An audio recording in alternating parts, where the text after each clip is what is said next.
Ah oui, j'ai vu ça. Alors ça, c'est un point important parce que les Français, ça les concerne. Le 17 novembre, il y a des organisations qui appellent à manifester, à bloquer le pays. Alors moi, je voudrais dire plusieurs choses là-dessus. Moi, je n'aime pas trop les gens qui s'attaquent aux conséquences et qui ne dénoncent pas les causes. Si le prix de l'essence augmente de façon dramatique pour beaucoup de Français, c'est tout simplement parce qu'on augmente la fiscalité sur ces produits et aussi peut-être parce qu'il y a une augmentation de ces produits sur les prix mondiaux. Bon. La responsabilité des dirigeants français, compte tenu du poids que représente dans le budget des ménages, le poids que représentent les hydrocarbures, que ce soit le fioul pour des chaudières à mazout pour chauffer chez soi, ou que ce soit le gaz pour le chauffage au gaz, ou que ce soit l'essence ou le diesel pour faire fonctionner sa voiture, les énergies fossiles représentent une part significative du budget des ménages pour se chauffer et pour se déplacer. Dans ce genre de situation, c'est de la responsabilité de l'État de veiller à ce que les évolutions du prix de ces matières-là ne soient pas dramatiques pour ne pas mettre en péril le budget des ménages. Or, c'est actuellement ce qui est pourtant en train d'être fait. Normalement, un pays bien géré, avec quelqu'un qui décide dans l'intérêt des Français, s'il y a une augmentation du prix au niveau international, devrait baisser un petit peu la fiscalité. Je rappelle que la fiscalité représente une part prépondérante du prix d'un litre d'essence. Il y a au moins 40 ou 50%, c'est de la fiscalité.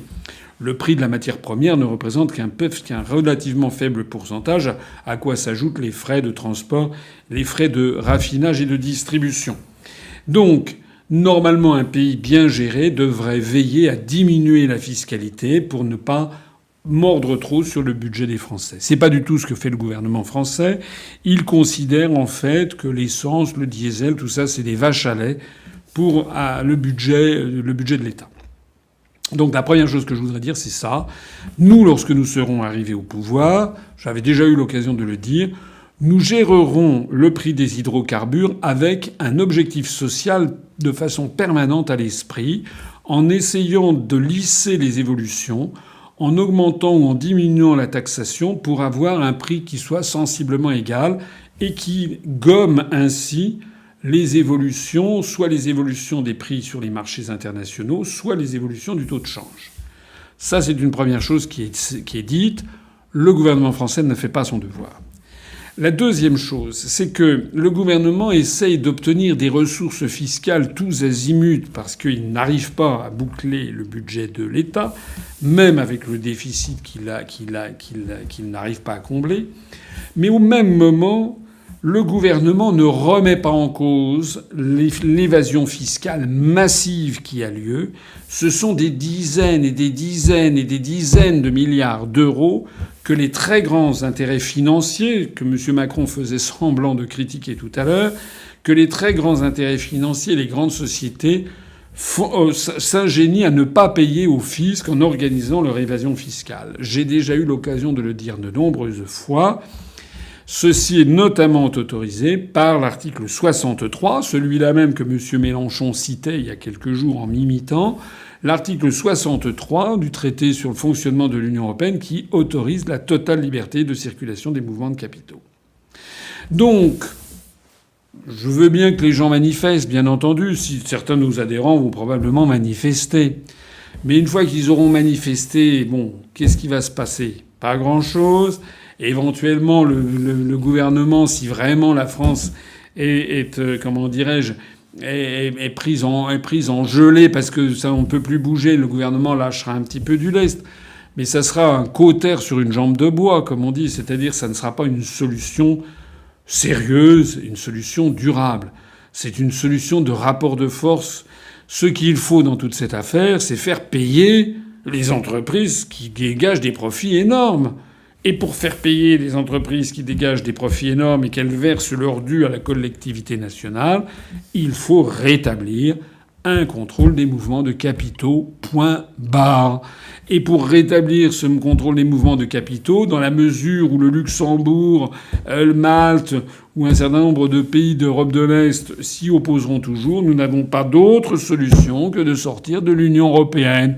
Voilà, parce que si on reste dans l'Union européenne avec le traité actuel, et on ne peut pas le modifier sauf à l'unanimité, j'ai déjà expliqué qu'on ne le pouvait pas, eh bien, on aura toujours les plus grandes entreprises, les plus grandes fortunes qui ne paieront pas d'impôts. Et donc les gouvernements seront obligés de taxer toujours un peu plus le peuple. Voilà. D'ailleurs, c'est le bilan de M. Macron. Depuis 1 an et demi que cet énergumène est arrivé à l'Élysée à l'issue d'une opération de propagande éhontée, qu'est-ce qu'il a fait ? On dit ces jours-ci qu'il était malade, qu'il avait besoin de se reposer. Mais qu'il se repose. La meilleure façon de se reposer, il devrait poser sa démission du poste. Il n'est pas fait pour. On voit bien. Il n'a pas l'ampleur, il n'a pas l'expérience, il n'a pas la carrure, il n'a pas le sang-froid, il n'a pas les connaissances, il n'a pas le courage, il n'a aucune, en fait, des qualités pour être président de la République. Bon.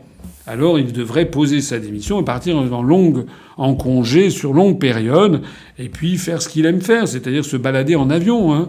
Voilà, il a fait un nombre de voyages pratiques. Aucun de ses prédécesseurs n'a fait autant de voyages. Il est en permanence en voyage.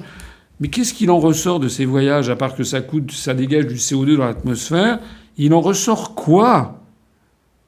Il est allé en Australie, il avait tenu des propos complètement ridicules qui l'ont décrédibilisé vis-à-vis des Australiens. Il est allé au Burkina Faso, il a insulté le président du Burkina Faso. Il est allé à Mayotte, il a plaisanté de façon ignominieuse sur des immigrés qui meurent noyés dans le canal de Mozambique. Il s'est mis à dos toute l'Afrique de l'Est. Il est allé aux États-Unis. Il s'est fait traiter comme un gamin par Donald Trump qui l'a tiré par la manche et qui lui a épousté ses pellicules sur son veston. Il est allé à Moscou. Il s'est agité comme un je sais pas quoi, comme un zouave, en fait, devant le président Poutine qui l'a regardé. On en a déjà parlé longuement. Donc, en fait, il s'agite beaucoup. Il fait que ça, M. Macron. Mais franchement, il devrait poser sa démission et essayer de se faire embaucher dans une compagnie aérienne low cost pour être steward. Je pense que ça lui irait assez bien. On le verrait très bien comme ça, en train de servir en première classe, en train de servir du champagne millésimé. Il serait parfait, il serait absolument impeccable dans son petit costume serré. Je crois que c'est vraiment ce qu'il lui faudrait. Bon, alors, à part cette agitation perpétuelle de M. Macron, quel est son bilan ? Son bilan, on l'a vu il y a quelques jours, on a appris que le nombre de millionnaires en euros en France a bondi. C'est-à-dire que d'un seul coup, il y a de plus en plus de riches en France, mais quelques milliers, hein. Et au même moment que le nombre de pauvres et de gens qui sont dans la gêne explose. C'est ça, le bilan de M. Macron. Le vrai bilan de M. Macron, au bout d'1 an et demi de présence à l'Élysée, c'est qu'une toute petite minorité de gens riches sont encore plus riches et que la grande masse des Français s'appauvrit, tandis que les pauvres sont beaucoup plus pauvres. Voilà le bilan de M. Macron. Maintenant, nous, qu'est-ce qu'on fera quand on sera arrivé aux affaires ? Nous sommes des gens sérieux. Nous visons le bien public. Moi, je ne suis pas là, vous l'avez remarqué, sinon, j'aurais pas eu la campagne présidentielle que j'ai eue. Si j'étais le larbin de l'oligarchie des grands intérêts financiers, j'aurais été traité comme M. Macron, on aurait parlé de moi partout. Moi, je suis là pour défendre, excusez-moi de le souligner, mais le peuple français et la chose publique, le bien public, ce qu'on appelle res publica, ce qu'a donné la République. Donc nous, lorsqu'on sera arrivé au pouvoir, on fera quoi sur cette question ? 1. On rétablit le contrôle des mouvements de capitaux. Et ça, on pourra le faire parce qu'on sortira de l'euro et de l'Union européenne et qu'on dénoncera les articles, notamment l'article 63. Donc on ne se mettrait pas en tort vis-à-vis du droit international. On rétablira les mouvements de capitaux, comme la plupart des pays du monde d'ailleurs ont une réglementation des mouvements de capitaux, tout particulièrement les pays qui se développent le plus vite, comme la Chine, l'Inde, l'Asie du Sud-Est. 2, une fois qu'on aura rétabli les mouvements de capitaux, on pourra s'attaquer sérieusement, enfin, à l'évasion fiscale organisée par les très grandes fortunes et les très grands groupes financiers. Et là, on leur demandera de payer. Et croyez-moi, on fera rentrer dans les caisses de l'État, là c'est l'inspecteur général des finances de formation qui vous parle, on fera rentrer dans les caisses de l'État des milliards d'euros. On n'ira pas le chercher sur les 60 millions de Français qui circulent en France avec de l'essence.